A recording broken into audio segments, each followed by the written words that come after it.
We can sit down and get started here. Our people online we have five or six people online, and want to make sure that they can enjoy this as well. And let's see, this should be going like that. Okay, great.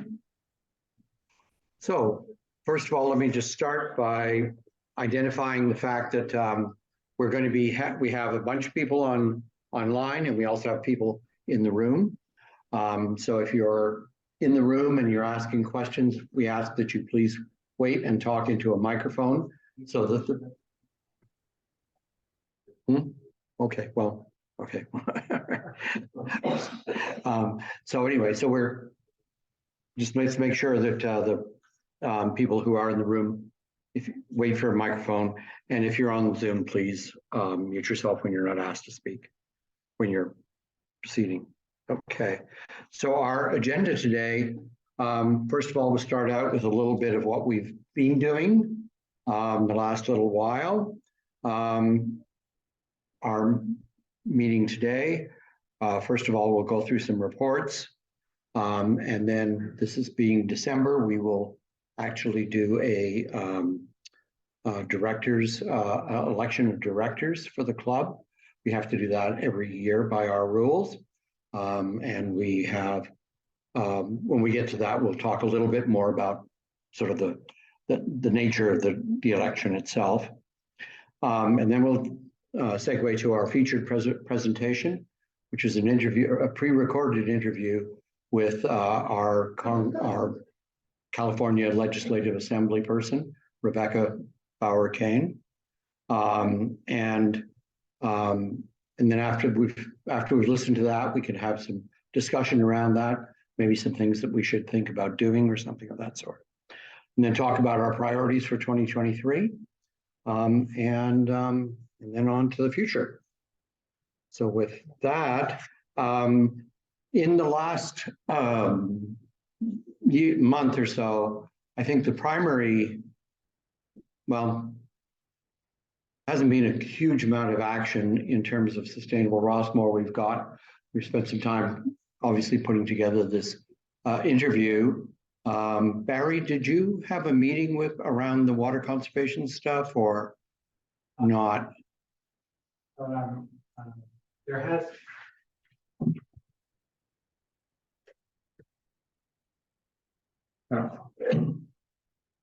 So, hi, I'm Barry Bryan, and before I answer Adrian's question, I first want to thank everybody for coming in person, especially those who brought some goodies for us to have. I count 20-something people here. Hello, Mark.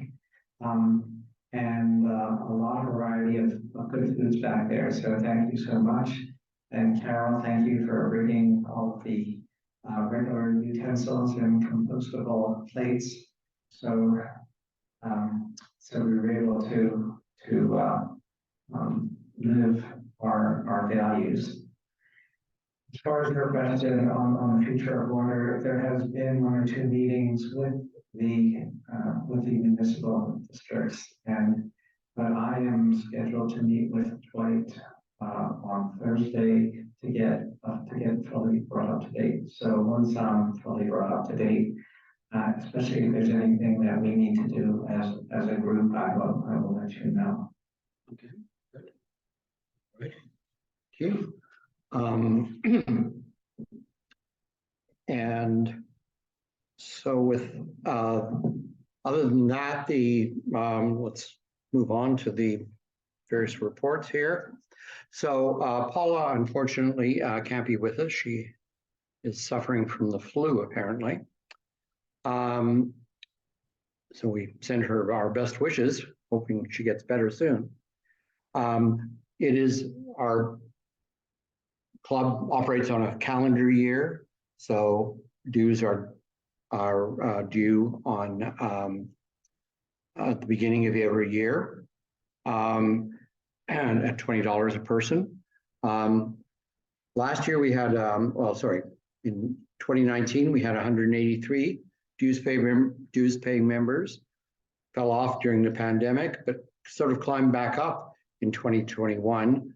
And in 2022, we've had 174.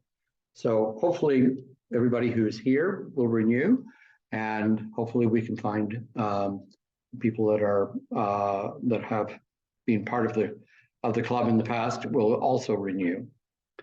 And this is a red letter day, and this is why this is in red. But today you can actually renew your membership using a credit card. That was a bit of a challenge, let me tell you, but it actually does work. And so what you would see is you would have gotten a renewal notice that looks like this as an email. And as you can see, it says, click here. And if you were to click here, that would take you to our website and a form that allows you to choose how you intend to renew and to fill in your credit card information. And hopefully that all works for you. I've tried it out, seems to function properly, but just in case it doesn't, certainly if it doesn't, just let me know and I'll try and help you through it, okay? If you don't want to use your credit card online, or if you just want to do it the old-fashioned way, certainly feel free to renew by check or paying cash to Kathy back there, who's busy taking all the money. The Brinks truck will pull up shortly, I believe. If you are not a member, you can join. Just go to sustainablerossmoor.org/join, and there'll be a form there. Allows you to enter your information and pay. So let me turn it over to Amanda, who's our treasurer, and she will talk about our finances. All right. Thank you, everyone. I'm Amanda Casey, the treasurer, and our financial statements run on a calendar year from January 1st to December 31st. So this is a summary of the activity for the first 11 months of the year. So you can see where we get our, oh, get over here. You can see that we get $2,833 in membership fees and dues. We have huge solar sponsorship fees of $2,100. Thank you to Adrian and everyone on the solar committee that we received. Everyone on the committee that we got some referral fees back from some solar companies. Our membership expenses are comprised of Zoom, website, meeting rooms, and pamphlets, and a few other things were $1,649. We spent $200 on our movies program this year, probably down from previous years because we had less meeting room rentals and less movie rentals. We also did a smaller Earth Month than usual and spent $270 between Earth Month and saving the trees at Dollar. We had an event there. And we have given out, the majority of our money has been spent on environmental donations. We've donated to 12 different groups, and we're ending with cash balance, I don't have my glasses on, of about $9,800. So I'm going to pass it over to Barry to talk to you about the donations that we made this year.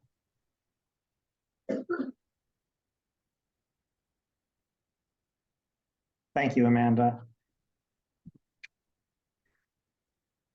So I'm Barry Bryant, Vice President of Sustainable Rossmoor.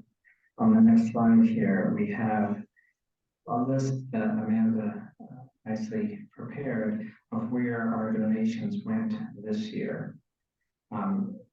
Eden reforestation, planting of trees, the most efficient way that we know to plant trees in the rainforest area.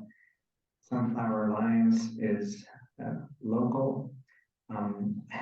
So a lot of these non-integer numbers was a result of your directing where the donations go.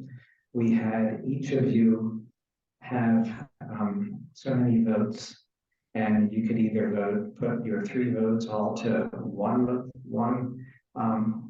worthy cause, or 2 or 3. So depending on how you allocated what you wanted and the number of people who participated, we then allocated $4,000 amongst these various organizations. So you have a big impact on that. Then in addition, later in the year, we did a donor match on environmental voter project. So the club donated $500. You all collectively donated at least $500. And then I donated $500 as well. And that helped the election be not as dire as it otherwise might have been because of the work that Environmental Voter Project did. In part, I mean, a lot of organizations did a lot of things, but their job was turning non-voting environmentalists into habitually voting environmentalists. So the assumption is that as an environmentalist, their views would coincide with ours, so we thought that they were worthy of support. So that's where a lot of this goes. We are having at the next steering committee meeting a discussion about where to donate other funds, and we'll report on that at a future time. And yes. Yes, go ahead. The Environmental Voters Project. Mm-hmm.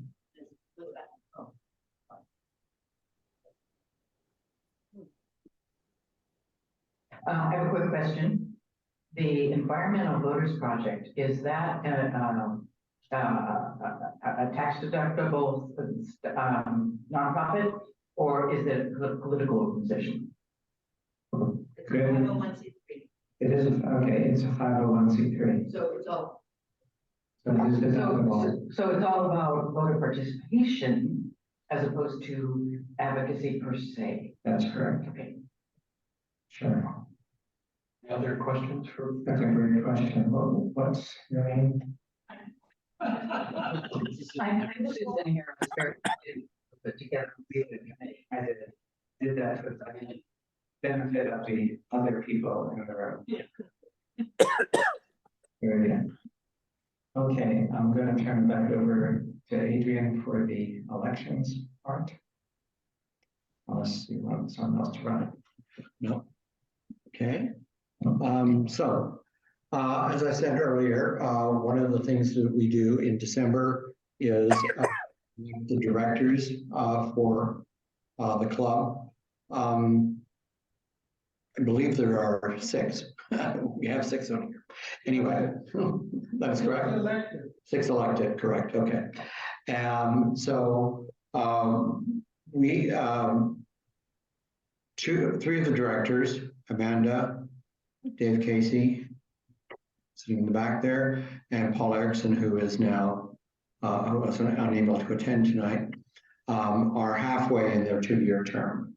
So we have 3 elected each year, a total of 6. At the first steering committee meeting after this meeting, which steering committee meeting is always the Monday after our regular general meeting. At the first steering committee meeting, that group of directors will elect who's going to be president, who's going to be vice president, who's going to be treasurer, secretary. Those are the 4 offices that we have. Right now, Amanda is treasurer, Dave is secretary, I'm president, and Barry is vice president. That probably won't remain quite the same next year. I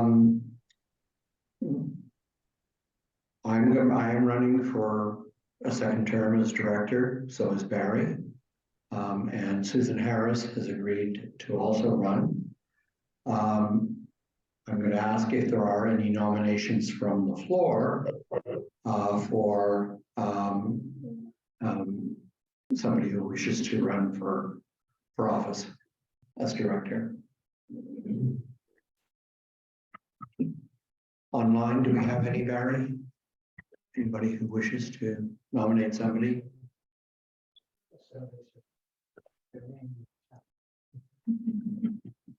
Okay, no, we don't have anybody online. Okay, so at this point, we have essentially 3 nominations for director for the 23-24 term, and 3 positions and 3 nominees. So I'm going to assume that it is a unanimous approval of those directors. Agreed?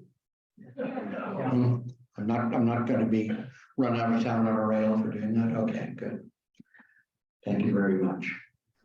So you note the nominations and the elections of the 3. I believe so. Yeah. Do you want everybody to hold up their hand? Hold up your hand. All right, there we go. Terrific, thank you. So let us move on to the purpose of this meeting tonight, really, which is to our discussion with Rebecca Bauer-Kahn, who is our assembly member. And she's also a resident of Moraga, in case you're even realize that. She's Orinda? Oh, okay. And so she's local. Carol Weed and myself sat down with her on a Zoom call and talked for about half an hour about, we had sort of 4 questions asking her about her accomplishments, in the assembly in the last year. What did she think was most important that they had accomplished? Talking about the water, and I'm drawing a blank on the 3rd question now. And then sort of what could we be doing next year to really help her move her agenda forward? Oh, I remember the 3rd question. 3rd question was really about what programs were there potentially for Rossmoor to work further on decarbonization, getting rid of gas furnaces, and especially old gas furnaces and water heaters, and moving them to electric. There are a number of programs out there that are aimed at low-income communities, but not at communities like ours, where we have some people who are fortunately quite well off, and quite a few people who are really living not much other than Social Security. And so kind of have a mixed income community in some ways. And we were trying to see if there were some things that maybe California government was doing that could help in that kind of an environment. So anyway, so those were the questions that we asked her. And with that, I'll just start this thing. And I got a question. yeah. Is there a lady with the same title? Young, attractive lady that got replaced by this lady? And I think it went from a Republican to a Democrat. Yes, but her name was Catherine Baker. Yeah. Catherine Baker. I said, a young lady, attractive as well. I didn't say they had identical. Yes, she was replaced, that was 4 years ago. Yeah, but that, she was out basically because of backlash to Trump. That's what I thought. Well, who knows? She lost. For a Republican to win anything. Yeah. What is she doing now? She did a lot of She's stuff. practicing law. Okay. Didn't she do a lot of stuff with emergency management and advocacy for children and all this Not that I know with the of. district attorney? She had been a business attorney before she ran and has resumed that. So I wasn't imagining all of this. Yeah. Thank you. I think, I Okay. don't know about emergency preparedness and working for children. I think there was something with the district attorney's office. They doubled up and there was a big shindig here at the event center maybe 4 or 5 Yeah. years ago. when she Okay, was- Mark, nobody can hear you because you're not on the mic. Okay, all right, okay.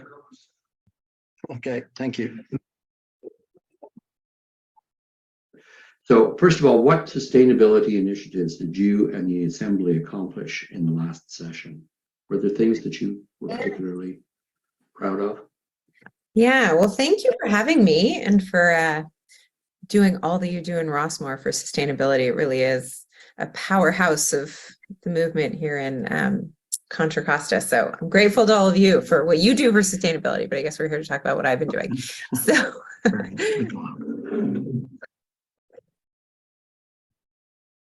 So we'll move on to that. But it's important. People often focus just on the legislation we move and how that affects sustainability. And it's important, don't get me wrong, but some of the most meaningful actions actually happen in our budget process and in how we allocate the state's dollars to help with sustainability and our climate future. And last year, we had an incredible opportunity with our record surplus and our need to spend it down to really make some serious investments over the next 4 years in sustainability and climate. So it included $7.9 billion for an energy package, which is really meant to move us to our clean energy future, build up our grid, allow us to get to a place where we can have zero emission vehicles on our grid and it will stand up. We spent $2.9 billion on a drought package, really looking at how we move California forward in what is the future of water here, which will look different, and we have to be prepared for it. $1.3 billion was spent on wildfire prevention and preparedness. That's critical not just for the safety of our communities, but it is one of the largest sources of emissions now are coming from those wildfires. So making sure that we put them out quickly and prevent them is really critical to combating climate change. And also $6 billion for a zero emission vehicle package. So really building infrastructure to get us to a place where zero emission vehicles are more available to every Californian. And right now, if you're a low income Californian, they are not within reach and you don't have the infrastructure if you are a renter in an apartment building, for example. So how do we move California forward to be prepared with that infrastructure? So I just want to touch on that because I think the budget isn't often a focus for a lot of sustainability advocates, but it is really, really important. And this year, as we go into what appears to be a significant budget deficit, the projections came out yesterday and it's looking like billions and billions of dollars in the hole this year. It will be critical that we continue to ensure those investments stay in place and that our climate future remains a priority for the state, even during tough times. So I want that to be something that all of you are aware of and pay attention to alongside me. But as I said, legislation is also really important and policy is something that our sustainability champions are often calling me about and paying attention to, and I appreciate that. And I'm sure you're all aware that at the end of session, we moved a climate package that was signed into law in September, and that did a lot of things. It required us to move to carbon neutrality by 2045. It established setbacks for our oil wells, so the communities that neighbor those oil wells have more of a buffer zone to stay healthy and safe around the oil drilling that's happening in some of our communities. We did a SB 1020 set a 90% clean electricity target by 2035, really moving us forward in our clean energy future here in California, and 95% clean energy by 2040. SB 905 established a regulatory framework for carbon capture. So carbon capture has been something that has been fairly controversial, but the experts at all of our labs, and I will include Lawrence Livermore Lab, who I've met with on the subject, believe that carbon capture has to be a part of how we get to a safe climate future. And so making sure we put that into place with safeguards, which were really critical and negotiated in that bill, was part of that package. And then a natural and working lands bill that Assemblymember Rivas had actually been working on for many years, but focuses on CO2 sequestration on our natural and working lands, which is a real opportunity here in California, where we have a lot of land that could partner to do that. Obviously, my focus last year was very much around water as the new chair of Water Parks and Wildlife. And so we worked hand in hand on some water policy, some of which made it to the finish line, some of which didn't. One bill that I was really trying to help champion that didn't make it was a bill by Assemblymember Bennett that would have helped with our groundwater sustainability. And we're going to continue to work on that.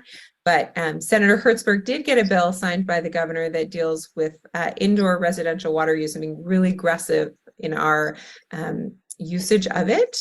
Although I will add that outdoor water use is actually something we need to focus more on. It is where most of the waste is happening, but that did focus on our indoor water use and allowing us to achieve more aggressive goals in conservation. So that's a little bit of what we've done. And I think we've done a fair amount, but I think we have a lot more work to do. Mhm. Are there some things here that we should be poking at our local governments to sort of, or our like our Rossmoor GRF that runs Rossmoor, to, you know, to sort of complement what you've done in those bills or that budget? Yeah, I think one of the most important things we can do, I'll say two most important things we can do at the local level, but the first is really on the energy question, right? If we want to move to a clean energy future and include clean transportation in that, right? I mean, I'm an electric car driver and I actually can see on my app how much electricity I pull off the grid when I plug in, and it's a lot, right? So we have a ways to go. And if we want to move to a clean energy future, every single one of us needs to be a partner in that.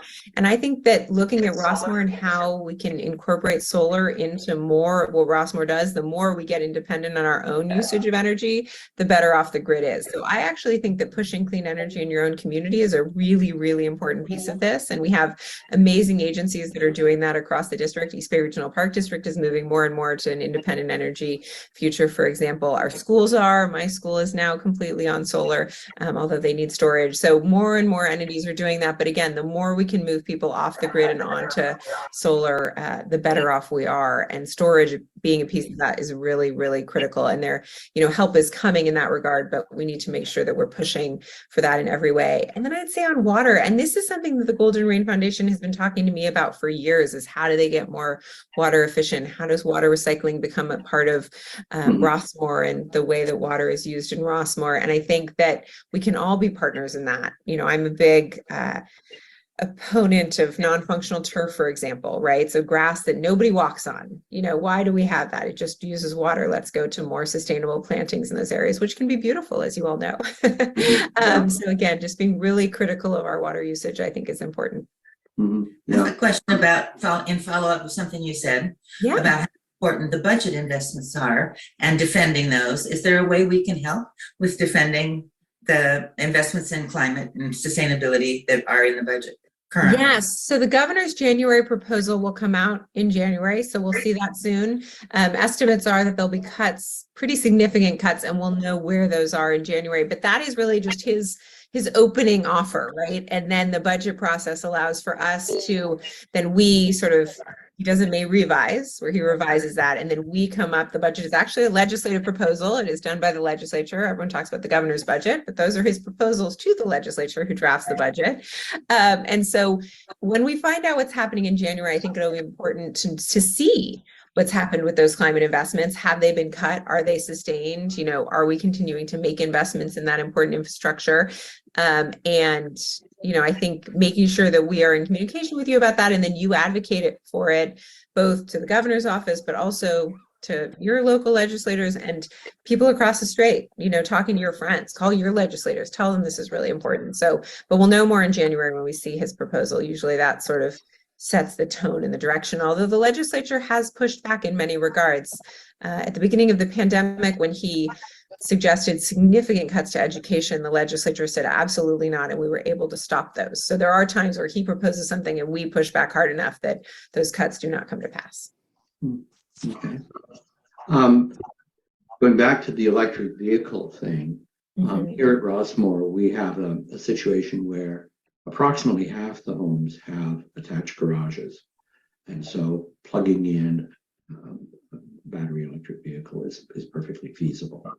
It's a little expensive, but feasible nonetheless. Yeah. But approximately half of the 6,700 homes here do not have attached garages. They have carports. And of course, we're all multi-unit homes, right? So, and bringing electricity into these carports is quite expensive. because there's not enough electricity there right now, and you have to run new lines into it. It costs about $20,000 per carport just to do the first one. Yeah. You know, so it's 2,000 if you've got 10 carports there per carport. But of course, we don't have uniform numbers of people using this, and so there's sort of a chicken and egg kind of a problem going on. And a lot of the people that live in those units, about 30, according to the 2022 census, I believe it's 37% of them are under $35,000 annual income. But now, if you look at Rossmoor as a whole, we're actually a fairly reasonably well-off community, but it's mixed incomes, and so a lot of the programs that are out there focus on low-income communities, or indigenous communities and things of that sort, and it sort of makes it difficult for our situations. Do you know of anything that would help us get around that, or and I'm sure it's not just us. I'm sure that there's many other places where you have lower income parts inside a more, reasonably well-off community.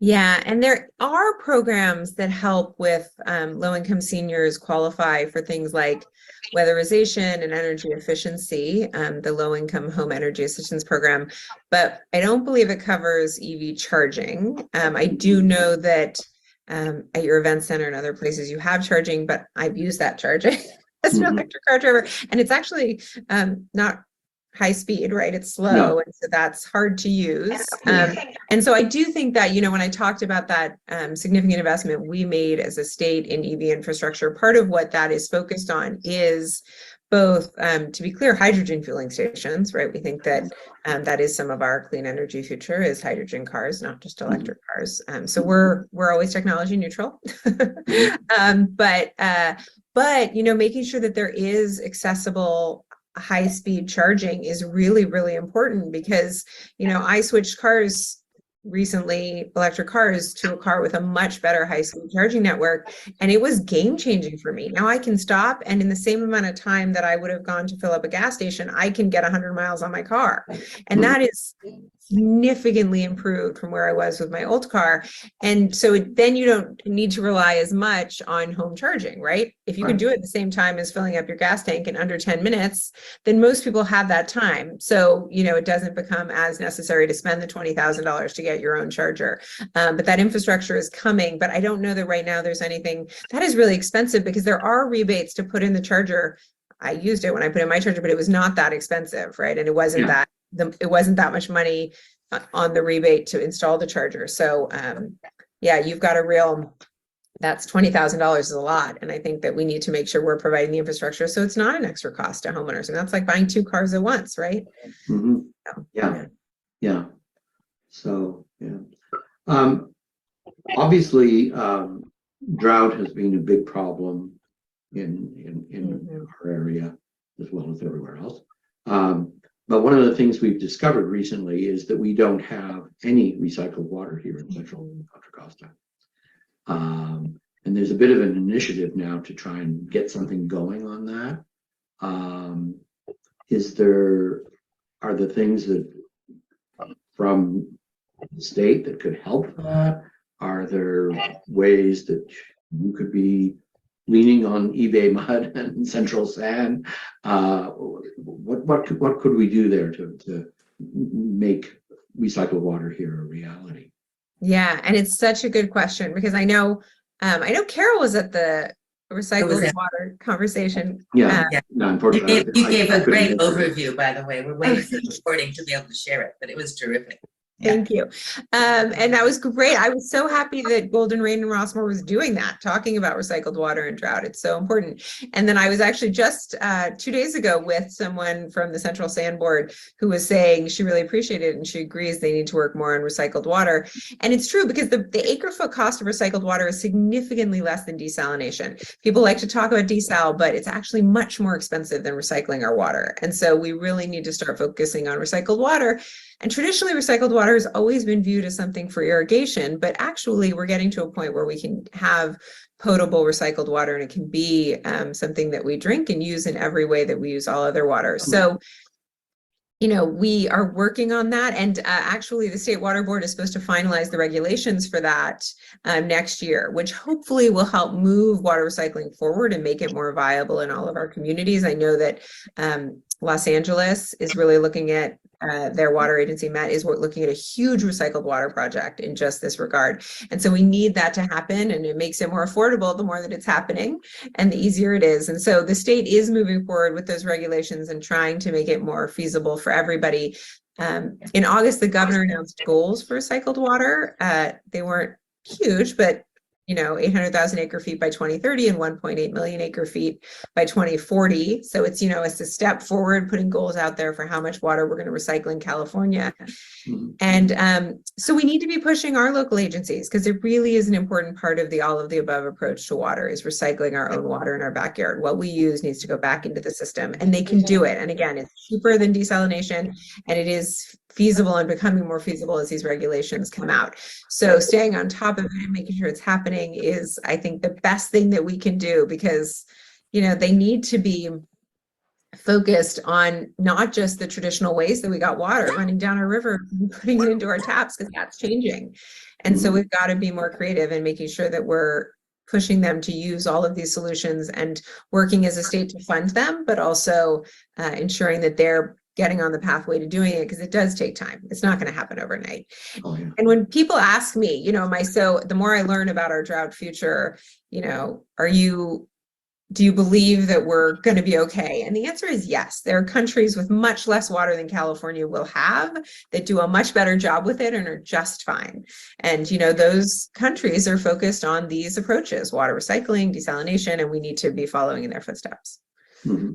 Right. Some of us are also very concerned about the environmental detriment by desalination. So I know you floated a bill about a study of desal. So I hope that stays in mind of many of the legislators, because it's easy to talk about something that taxpayers are going to pay for, that involves, that advances technology, but that's maybe not where we should go if you still can't figure out where to get rid of the brine.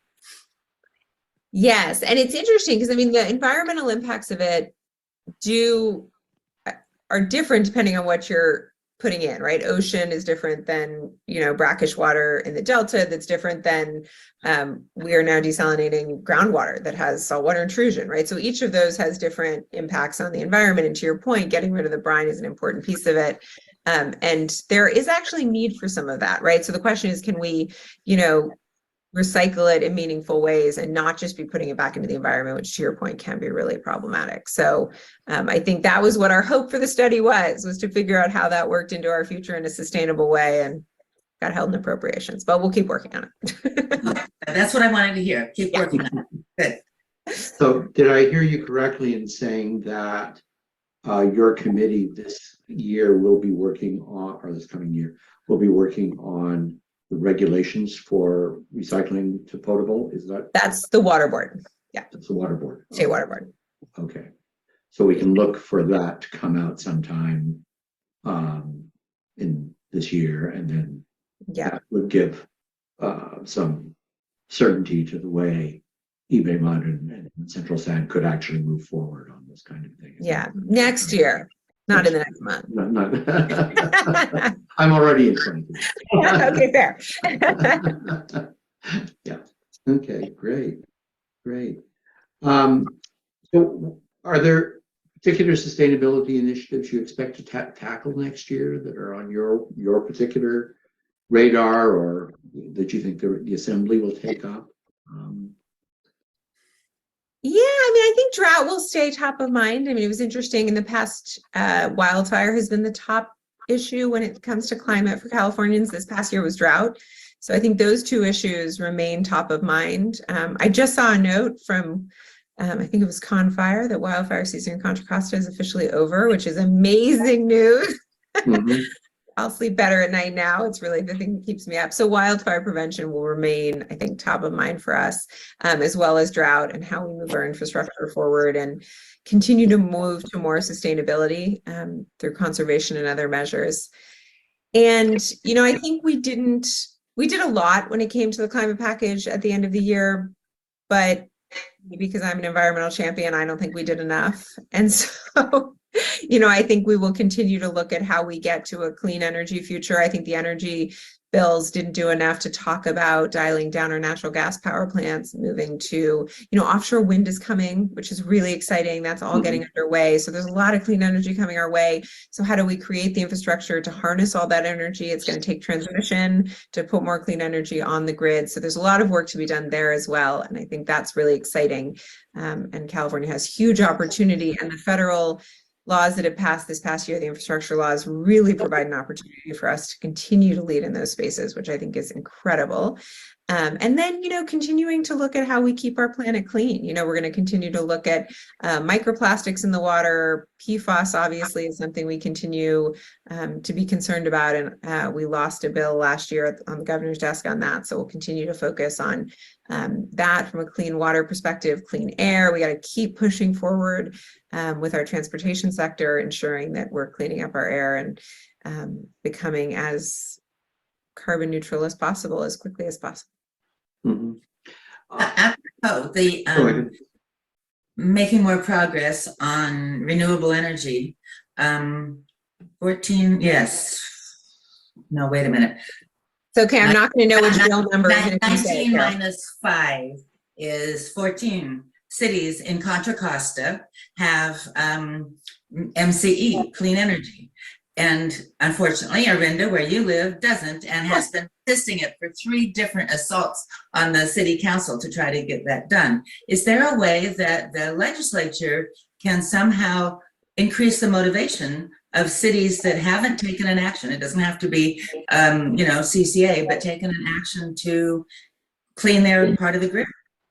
Interesting. I have not thought about that, but I have to say that we have a new city council here in Arinda, and I'm optimistic about our new city council. So I'm not giving up on Arinda, to be honest with you. And I want you to know, Carol will appreciate this. I took my son to a meet and greet with some of the council members, and he went up to each one of them and asked them about their support of CCAs and clean energy. So we made sure the question was asked. So we're still on it. Don't worry. But that's an interesting question, because I do think we've seen the ability of CCAs to buy and build clean energy really ramping up the market for it, and therefore the production of it where it needs to be. And so we need to continue to push forward there. And again, as one of the very few Bay Area residents who lives in a city without access to the CCA, I take it personally. Thank you to your son and you. Yes. Well, great. Well,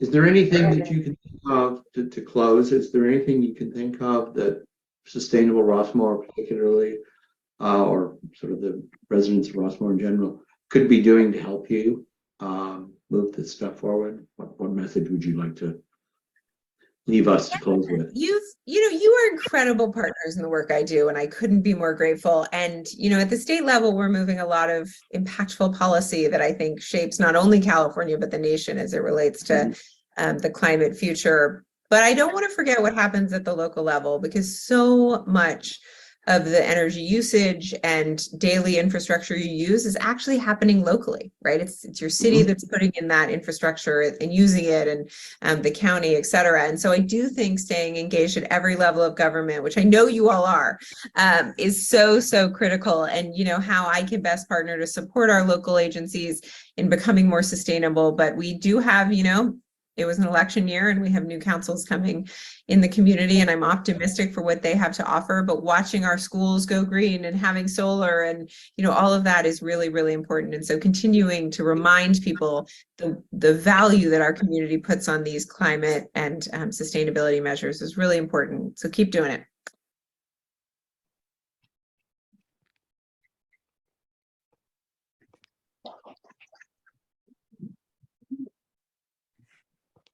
We can all thank Rebecca for her very, I mean, she's really quite amazing. When you talk to somebody like this, she's so articulate, she's so knowledgeable about it, and she's so passionate about it that it really is. I'm kind of amazed that we are so fortunate to have a representative who so embodies these values, and that's just a wonderful thing for us to have here. I'd like to open it up for any questions or discussion about what we just heard. There were certain things there were sort of takeaways that she was suggesting. You know, clearly the legislature and is very interested in recycling water. And there are some things there that probably will be coming forward. You know, Dwight Walker, the president of the GRF, and Barry and others are involved in a committee that's trying to push this forward with them. But there's other things that perhaps we could be doing. You know, so are there any questions or comments?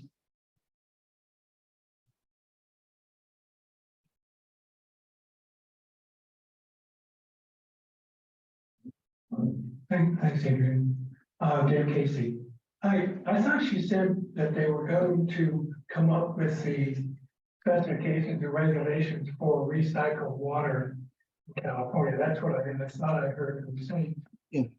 There's several places in California who already recycle water to tertiary level and recycle it into make it potable. I mean, Yeah. 20 years ago, Lake Tahoe did this.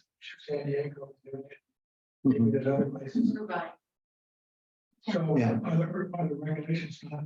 Apparently they're revising them or enhancing them or something to that extent. Yes.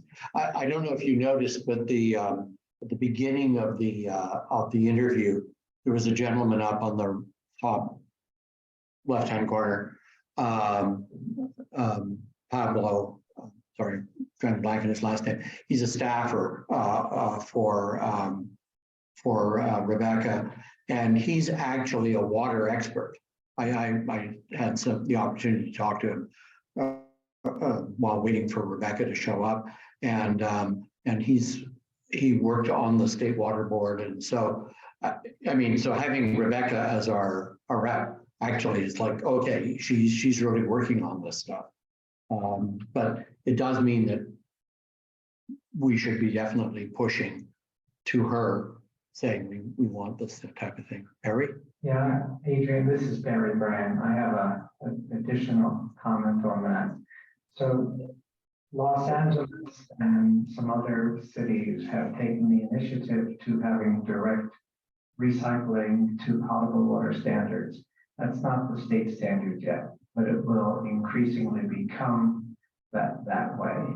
The cost of a separate purple pipe is much more expensive than treating the water to potable water standards. So that now that LA has proven that technology, it's more likely to be adopted statewide. I don't know that for a fact, but I think that's where the regulations are going.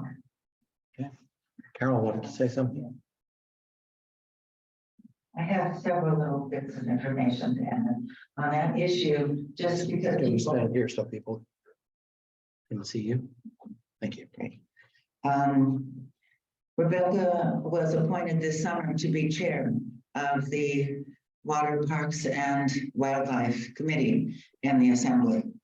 When she gave the overview introductory talk at the water symposium that JRF sponsored, she gave an excellent talk. But she started with a joke that she said, when I was appointed, and I told my husband that I'd been appointed the chair of the water parks, and he says, water parks, fantastic. But it's also wildlife. So anyway, the other thing one of the things I want to mention is it's very common. I think I've heard her name mispronounced more often than correctly pronounced. So I just want to say she pronounces it Kay-Han. So as if it started with K-A-Y. Okay, so everybody say Rebecca Bauer Cahan. Okay. Yes, and she's also very forgiving if, you know, she responds to a lot of other things, whatever people call her. So in response to your comment, Mark, about her having been elected in 2016 and just re-elected now, that was not a done deal at all. And I don't know how much we can thank Trump for helping get rid of the Republican, but there have been attempts for quite some time to have that seat being Democratic, and it had been in the past. And so there was a lot of campaigning and a lot of both here in Rossmoor and throughout the area. And it was one of those very close races where on election night, the Republican was ahead. And every day with the vote counts that were kept being completed, Rebecca was closing the gap, but finally ended up winning. But that happened across the country with a lot of other races just now.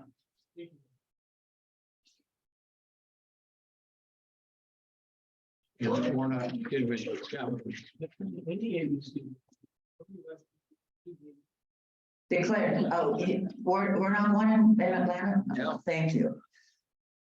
Excuse me, all of Georgia. Yes, sorry. Yeah. Great. So, a question about Rebecca. So there's a term limit on assembly people. When will she term out?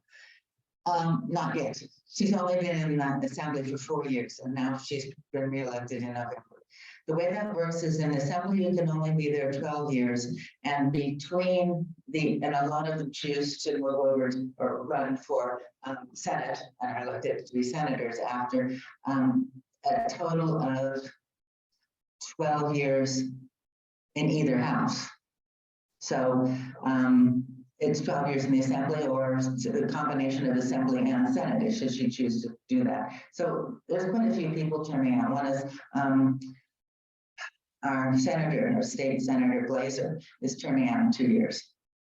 So anyway, but if you get a chance to listen to the recording that GRF made of the water symposium, I strongly encourage that. Not only she gives her overview is fairly close to the beginning of it, so you could just watch that part of it. But the whole thing is quite interesting. It hasn't been completed editing, as I understand it. We're still waiting. As you see things announced in the Rossmoor News, I would encourage you to do that. Maybe we'll put out a blast and maybe I'll check blast to remind people that you can watch it on channel 28. But I would encourage you. Would there be a way to get it other than 28? Not usually. GRF is rather territorial about their process, so the answer is I don't really know. But in the past, when we've tried to get tapes of things and replay them at various times, it's not been forthcoming. The regulations about water, the legislature passed goals for what percent will be recycled water by a certain year. That's all the legislature can do. It's up to the water board to actually write the regulations. And the same thing works for CARB. So the California Air Resources Board establishes the regulations that, in fact, get us to net zero or the various other goals that they're trying to do. So it's usually up to the board. So we'll have to follow what the water board is doing. I would really encourage people to consider getting involved or finding out more about the legislation as it happens. I have found it very satisfying to be a part of 350 Bay Area Action. The word action at the end implies that it's a 501c4, so it's a political group. Whereas the sister organization, Bay Area, 350 Bay Area, involves the 9 counties around the Bay Area doing voter education and outreach and a lot of education class, symposiums and so forth on various aspects of the environment, but not specifically. Sorry, it's 8 o'clock, everybody. So, yeah, you can go on website, 350 Bay Area Action, and it'll tell you what they do and what they have done and what they're planning. And there's no fee to become a member, but you get on the mailing list. So I would, encourage at least that. What else was I going to say? Oh, the census, the recent census numbers for that established very low income, and so forth, were calculated for Rossmoor, and I was amazed because I know there are a lot of people that live on a very limited income, and we read about them and hear about them in the Rossmoor news. But as Adrian said, 37% are in a very low income level. That means they make less than 300, they get in a year income of less than $35,000. There's another 50% that live on under $50,000 a year. That's called the low income. Total the other one? Yeah, so 35 or under 35. And then an additional 25% is, okay. So that half of Rossmoor lives on 50,000 or less per year, maximum. So, and as you pointed out, it's a shame that the benefits that are often attached to multifamily dwellings of low-income people can't be attached to the low-income people instead of the zip code, because it's a mixed group, and we're going to keep reminding her about that. Thank you. Or any other comments or questions? Is there still some consideration ongoing for the surrounding communities in Central Contra Costa to work together? Water recycling. So yes, there is an ongoing effort. Dwight Walker formed a working group here. He actually around here, So well, here you can see me and hear me. So Dwight Walker formed a working group to do that. And he recruited people from the councils, from Lamorinda councils, I believe also Walnut Creek. I'm not quite sure about that. I think so, yes. Yeah. Yeah. So, yeah. Danville as well. Okay. So that group is continuing to sort of work towards trying to get Central San and others to do something, but they're reluctant. Let's put it that way. Right? That seems to be the initial reaction. So it'll be a while, but something we can keep doing. Additional questions, Mark? I also went to the Lafayette seminar series. A lot of us were there. In fact, I sat next to our CEO. It was interesting. One thing that underwhelmed me totally was the amount of time that GRF has spent in consulting fees chasing this thing and getting people all hot and bothered about where the sewer plant's going to be. And we had no idea that Central San and East Bay Mud had all this history about them. We were doing it 10, 20 years ago. If it wasn't for a gang of rascals out of Lamorinda that called it off. It was a NIMBY deal. That we're a lot closer to that than we are building our own, much less Rock and Country Club and all this sort of thing. And to my knowledge, until that's all sorted out, we're going to do the thing. That was in the paper. So talk about 10% a teapot. And I guess it was Central San didn't let the cat out of the bag, and there was no institutional history or resource or investigation here to find that out.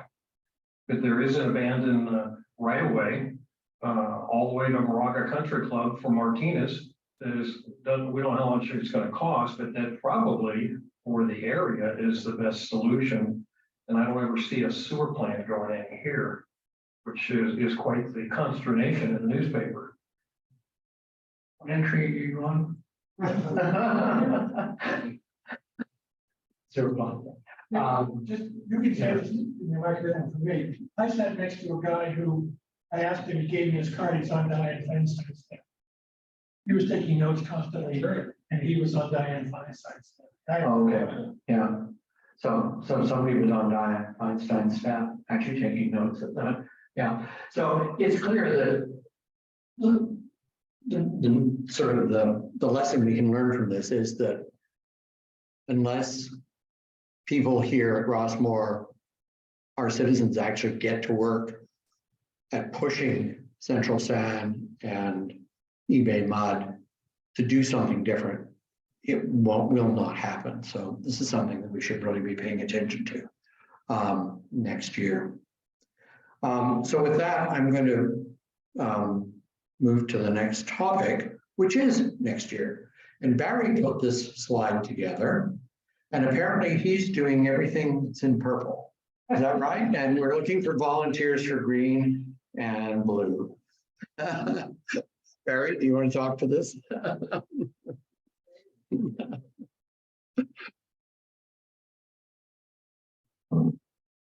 Well, giving credit where it is due, if you look at the bottom right of that slide, you'll see who actually created that slide, Betsy Crawford.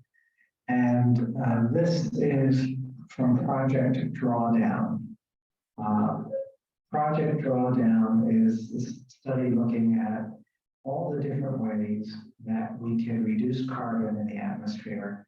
And they did calculations of how many gigatons of carbon we can remove by working on these various initiatives.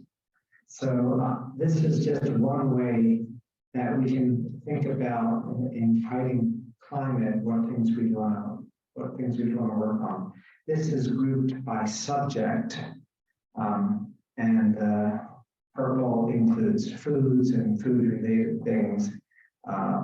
The green is land, the yellow is women and girls. There's actually substantial decarbonization that can be done through family planning and educating girls around the world. Electric generation is the bottom left is that orange or beige? And then the top brownish is various material ways of reducing carbon. But in terms of its quantitative impact, the next slide gives an idea of what the impact is on the various topics that are discussed in Project Drawdown. So the biggest is not one that we directly do a lot of work on, that's refrigeration. The next biggest, wind turbine on land, wind turbines. Reducing food waste is one that we've spent some time with. Plant-rich diet, that is something that both Dave and Amanda have helped lead us on. A number of you have been involved in that. Tropical forests, tree planting is related to that somewhat. We have not done much currently on educating girls or family planning, and we can get into separately how that's done. But the reason for bringing this up is, you know, we currently, I mean, in the past 2 years, we have looked at planet-friendly eating. We've looked at tree planting and preservation. We've looked at several other initiatives. Well, certainly our rooftop solar. You can see that at around 6:30, 7 o'clock, rooftop solar, the impact that has overall on reducing carbon. And so these are things that we have focused on, things that we can impact both at Rossmoor more intensely, as well as having some influence more regionally, such as our impact in getting the Assembly Bill 634 a few years ago, getting that passed to encourage rooftop solar for multi-family dwellings. So this is just a way of kind of jogging our memory on various things that we could do. But we wanted to start the discussion. Now we're going to have more intensive discussion at steering committee, and then we may put together some more guided way of helping working out priorities in January. It's just at the starting stages right now of what we should work on. Yeah, I know it's a little hard to read there. Right, is that easier? I can go back to that.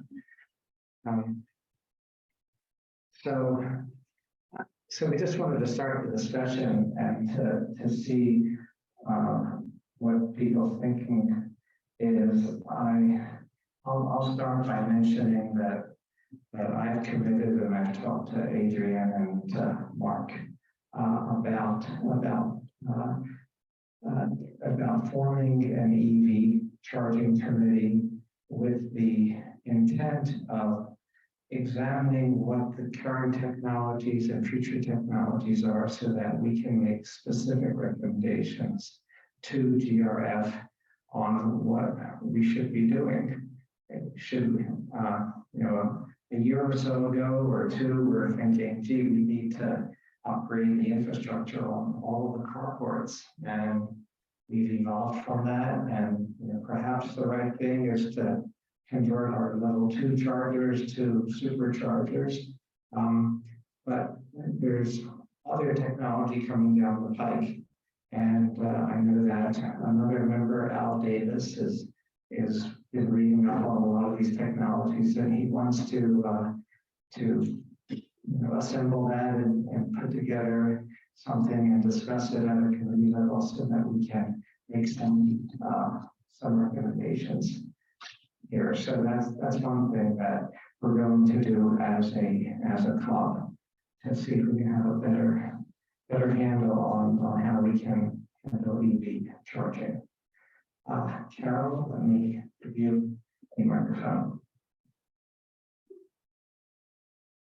I was just gonna say, Thursday, the level 3 charging is supposed to be turned on in the soccer center. Yeah, Carol Weed is mentioning that the supercharger that is near the Safeway at Rossmoor Plaza is supposed to be starting on December 9th.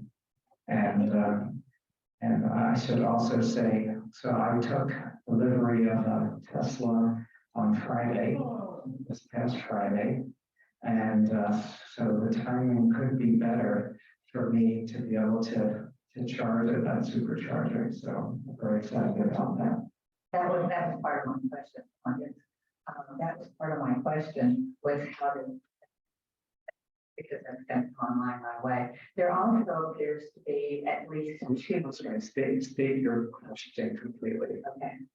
Carol Byron. And then my question is, how does the fact that you're working on chargers here, superchargers here, since Safeway is so close and they have those there, and it also appears that Texaco station on the corner is going to have some sort of chargers that appear to be fast ones, and having an electric car that we just took on a trip to Ashland and a trip to Phoenix.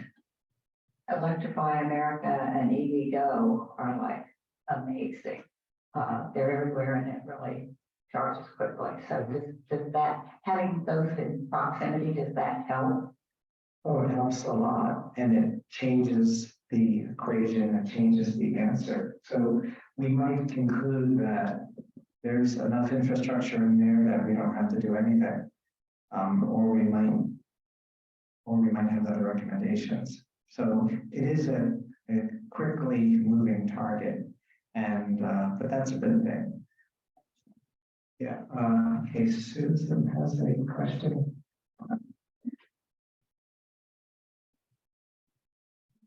Is it on?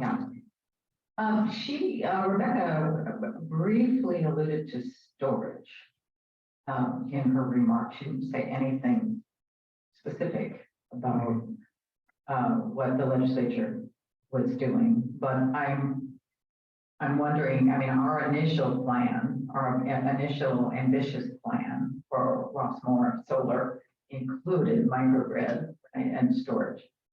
And we've kind of backed off to just rooftop solar, and, you know, that was significant and great, but it, you know, didn't really include storage. And many of us are finding that the exterior of our buildings do not have enough space that is far enough away from the things that need to be far enough away to have safe batteries. So we're kind of limited, you know, and we're finding that there's some real limitations on what we can do individually with storage. Should we be looking at storage related to GRF, the GRF facilities? Adrian, do you want to give a shot at an answer first, since you were one of the proponents of microgrids? Yeah, well, I did raise that issue with GRF. Oh, oops, I'm sorry. I did raise that issue at the time about, you know, come on, guys, let's, you know, think about storage here. And they weren't very interested. Oh, man, it's not uneconomical, it's not justified, et cetera, et cetera.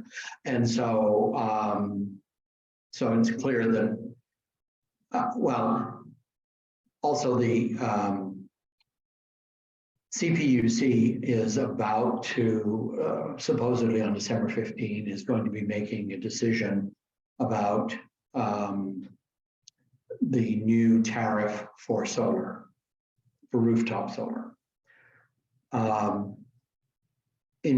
There is some provision, but not very much provision for battery storage in that.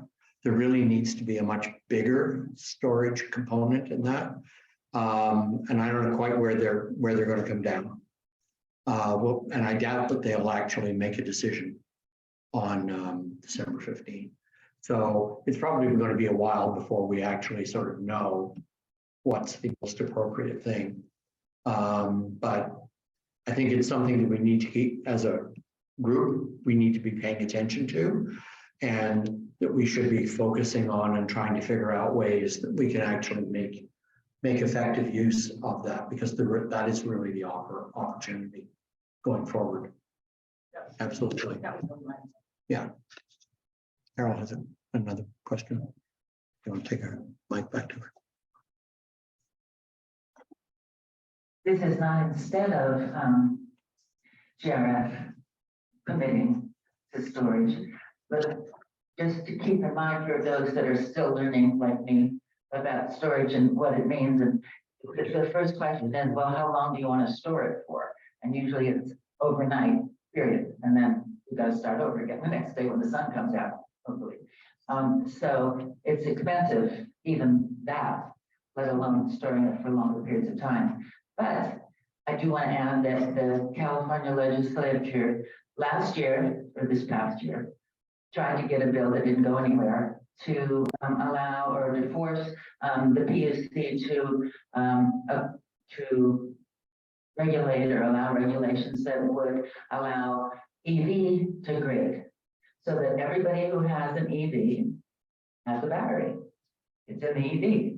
So if you get your EV charged when nobody's using the electricity, like overnight at midnight and so on, and then you can, you know, if the technology is already there, we just need our PUC to authorize the ability to use that energy that's stored in our car, you know, from 4 to 9 or whenever the peak time would be when we really need more. And if that's done statewide with everybody that has an EV, that's going to go a long way.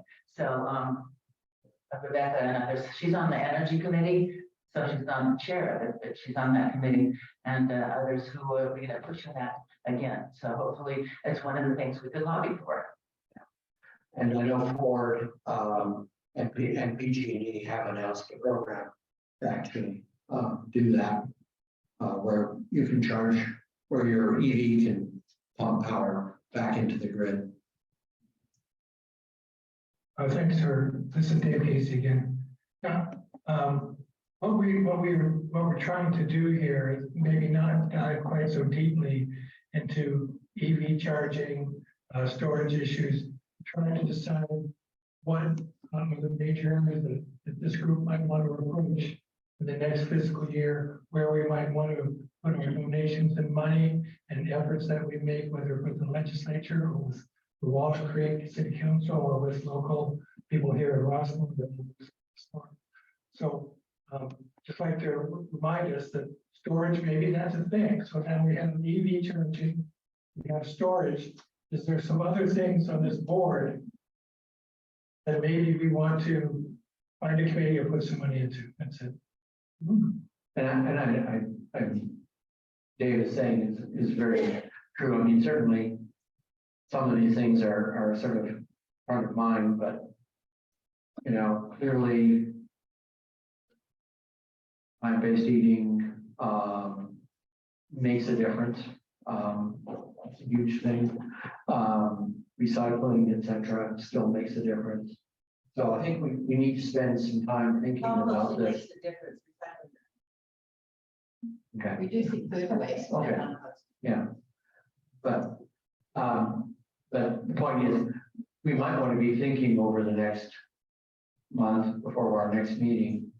I'd urge you all to sort of contemplate a little bit about this, do some research, think about it and say, okay, where can we, as a group, can we make a difference? What things should we be doing next year that could make a difference? You have? Yeah.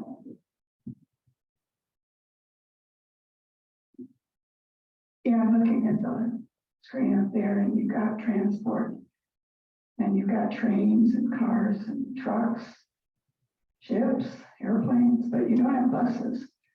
And we have a bus system in Rossmoor and we have more people taking it, especially now that COVID isn't quite as worrisome for some people. And it would be nice if people really didn't drive their own individual cars downtown or wherever they didn't have to. And so why can't we work with the GRF or on them or push them or whatever to change out those buses to electric buses? Yeah, that's an excellent idea. And in fact, we're playing on that. I mean, it's not that easy to use the bus, it seems to me. And so maybe making it easier to use the bus would actually, even if it's still a gas bus, would still be better. Yeah. So that's it. To me, that sounds like something that we can actually accomplish. Well, all You know? the vehicles that GRF have. Well, yeah, but we can make an accomplishment about moving people to our buses. It's something we could actually accomplish, perhaps.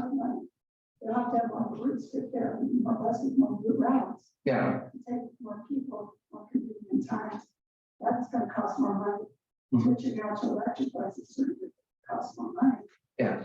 Switch out buses anyway, Yeah. But you know, but I think it's something, you know, that's something that within our capability. That's I think one of the key things to look for, the stuff that's in our capability. Okay. Okay, yeah, sure. In the paper over the past month or so, there's been really good articles about that with the GRF transportation people leading the way to do exactly what you're talking about now that COVID's over. The huge deal is the dial bus, and you call them and within an hour they're there. Okay, and then they have some vouchers on the weekends with Lyft, and Granny Go Bus is on there too. So you just got to dig into it. There's a whole lot there already. That's our second car.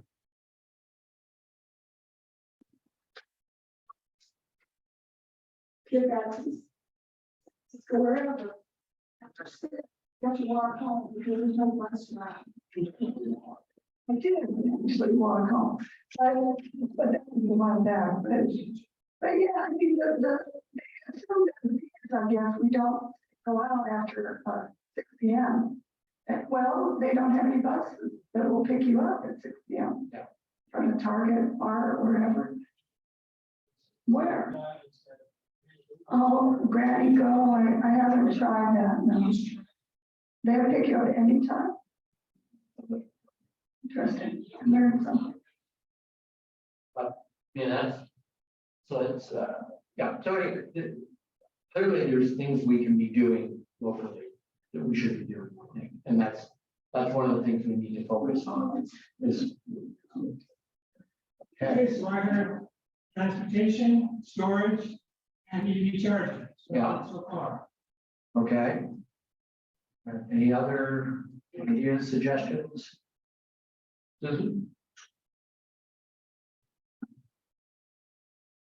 I know we've already been doing some work on reducing plastic use. But maybe there's something more that could be done there. You know, I mean, it just seems like such a bottomless pit. I mean, there's so much to do on that front. I mean, maybe we scratched the surface, but maybe there's a lot more we could do. Yeah. Both individually and collectively. Yeah. So anyway, so this will be a focus for our next meeting for sure. We'll be trying to turn some of these ideas into some things that we can actually do. Where we can sort of set ourselves a goal over the next year and say, let's try and accomplish something on transport or something on plastic, whatever we decide. Okay. And with that. Sorry. Hey. Why am I? There we go. Okay, Carol will talk to us about the movie. Everything you need to know is on the screen. So, and I encourage folks to come. This is one of the films that is not going to make you feel bad and depressed like so many of the other films that are environmentally related, and we try to choose ones that have solutions and some upside and so forth, and not do just. But this is actually fun might be exaggeration, but an uplifting and inspirational film about a British woman, a scientist in this past decade. She passed away a few years ago, but anyway, the things that she did and really challenging the status quo. So we think science is a fixed thing, but even the science of you know, cell multiplication and so forth wasn't. So it takes some rogue and determined and confrontational scientists to make change there too. Okay. That's next Wednesday. So A week from tomorrow, and tomorrow at 7 p.m. okay. Good. And with that, our next meeting will be both live. Can I interrupt you just a minute? I meant to say something about when you're cleaning up your stuff, do not put the things in the general trash, the landfill. There's compost bag, there's a recycling bag, so forth. So thank you for putting your stuff correctly tonight. Will be an exam, will be marks given. I think this is not absolutely correct. Well, it will be live and it will be in person, but there will also be a hybrid for those who. And so first Tuesday in January, hopefully you'll all recover from your New Year's Eve hangovers by then. With that, I would like to wish everybody a Merry Christmas or Happy Hanukkah or whatever other seasonal holiday is appropriate. Happy New Year's, and see you all in 2023. I want to thank you guys. Okay.